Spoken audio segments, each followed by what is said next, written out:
When I was just 14 years old, I came across some old YouTube videos of people singing the Halo theme song in some equi places.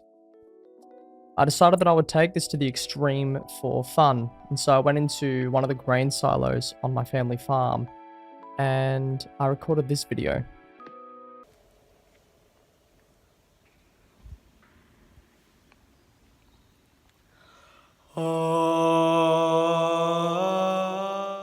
I decided that I would do it in a couple of other places as a means of having fun, so I went into an even bigger silo, and even into a swimming pool. I never expected that these videos would get too far, since I had only been doing them for fun, so I left them kind of sitting on my channel. But 3 months later, after the first video, more and more people started uploading their own renditions of the Halo theme song after I had made these videos. You've probably seen many of these, such as the one where the boys went into the locker room. I think it was like 70 guys went into like a bathroom and sung it. Little did I know at the time that I was actually going to be setting a really big trend to the internet, and it changed my life forever. My name is Jasper Lucas. I'm a 21-year-old musician, singer, and songwriter, and this is my story of how I won the internet.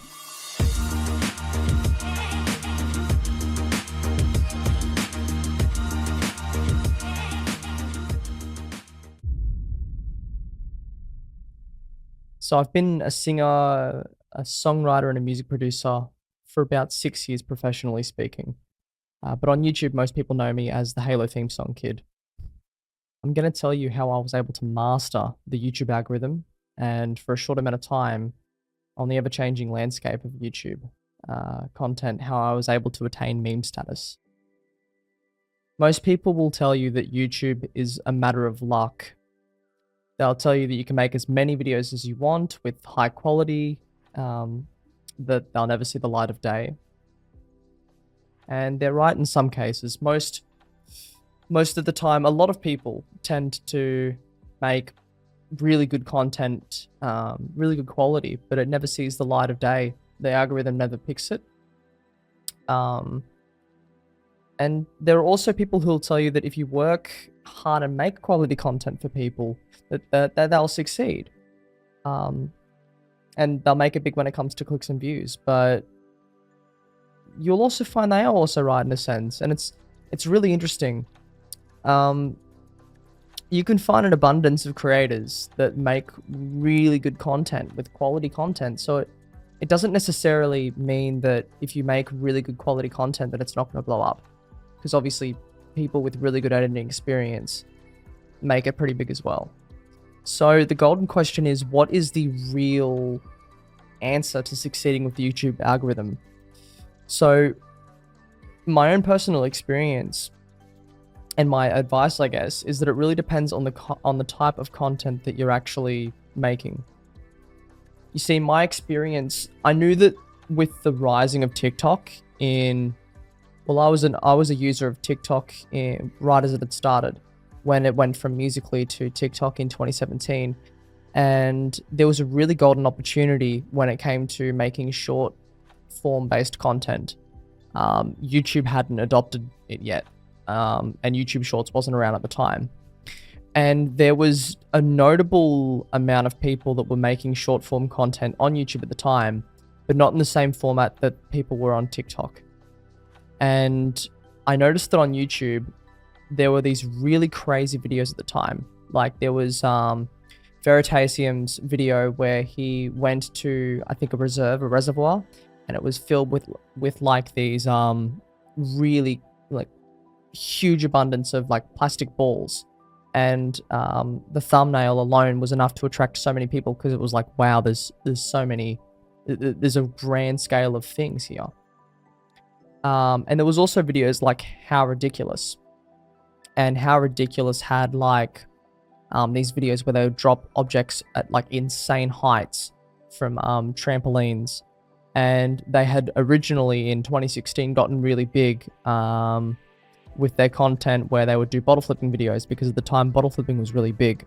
And they ended up doing it like at insane levels. Like I think one of them bottle flipped onto a McDonald's sign. And like you could tell that at this point in time on YouTube, really crazy things were becoming popular. And at this point in time in my life, I also noticed that there were some videos really early on, like 2009 or like 2015, like a little while before I had started doing YouTube. And they were making videos where they would go and sing the Halo theme song.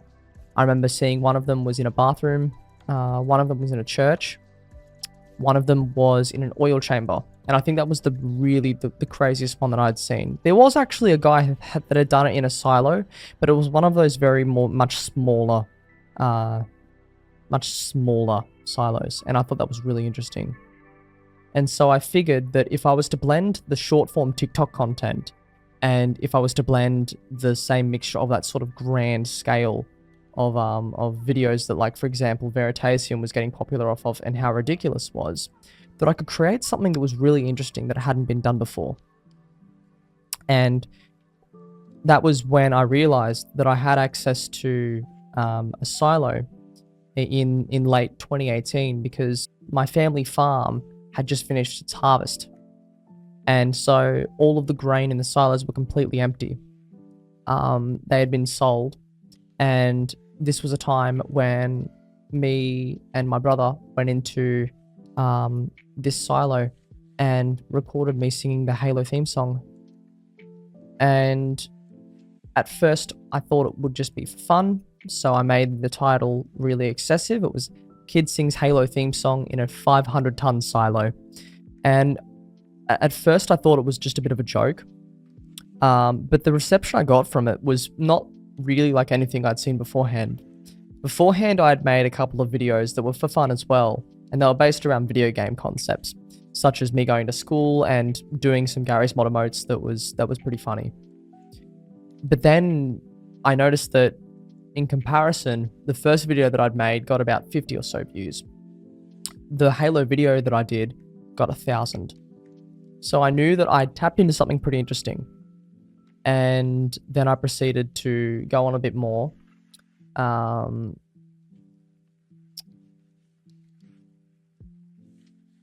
Because I wasn't really sure of whether or not anything crazy was actually going to happen in these videos after I'd made them, I put my channel on a halt. I focused on my studies at school a little bit more.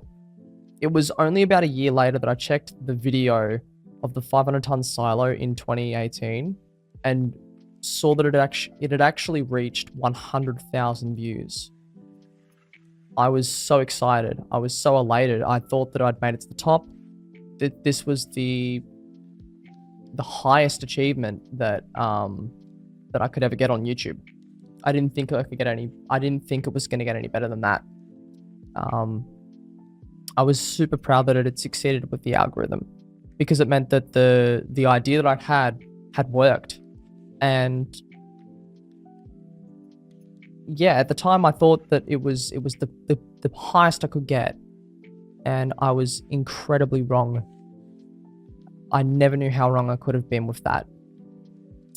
After this video had blown up, I was still doing the content for fun, and I ended up traveling to a neighboring property.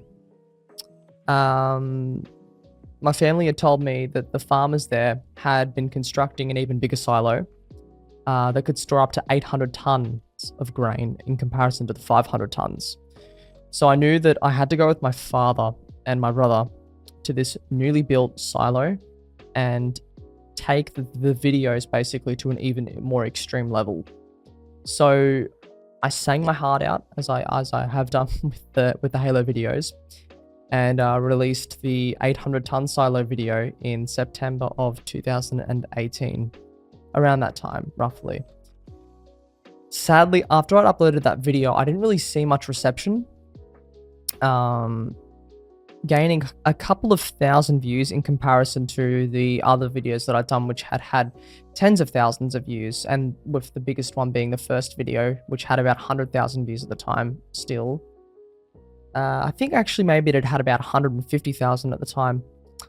And so I let the channel gather dust more, and I focused more on my studies at school and the music career that I just began trying to start up.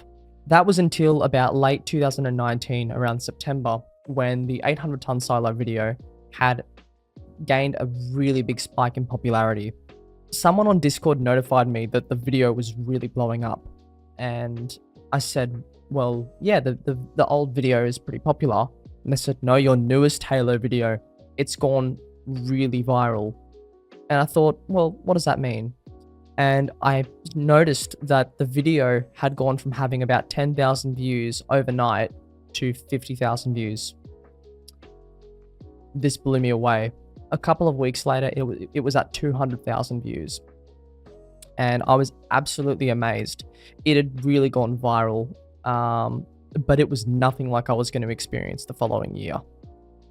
Now, this part of the timeline of my sort of main career on YouTube was 2020.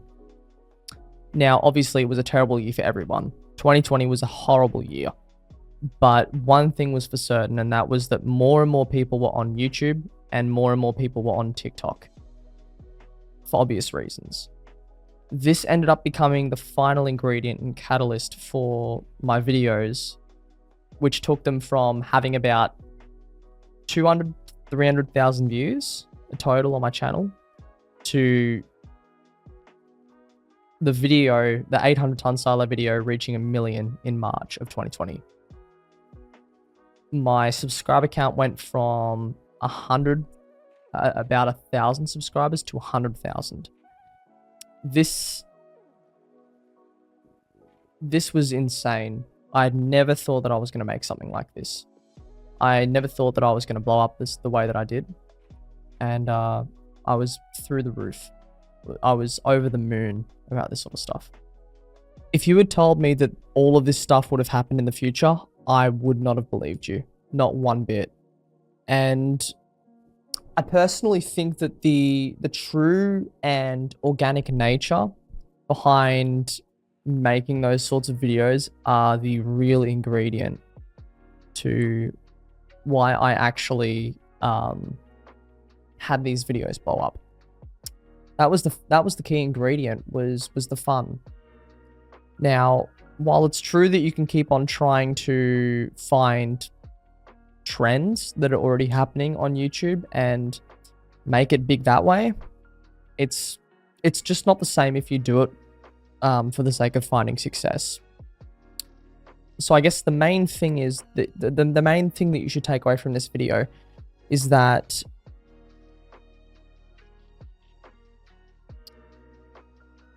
if you think of something really cool that you think would be fun to share on the internet, give it a try. Like if you give it a try, you'll never know who's going to see the fun you're making, the fun that you're having and the videos you're making for the sake of it. Because if you find it special and interesting, no matter how unique you think the idea is, which, don't get me wrong, it could be, other people will really love it. And people did when I started making that form of content. For me, the Halo videos were never truly about success. It was always about the fun. In my mind, the fun that I had from making all those videos and the people that I've met, the fun is the true success behind it all. If you want to check out what I've been doing since my days of viral YouTube stardom, you can check out my greatest and most favorite adventure of all if you want.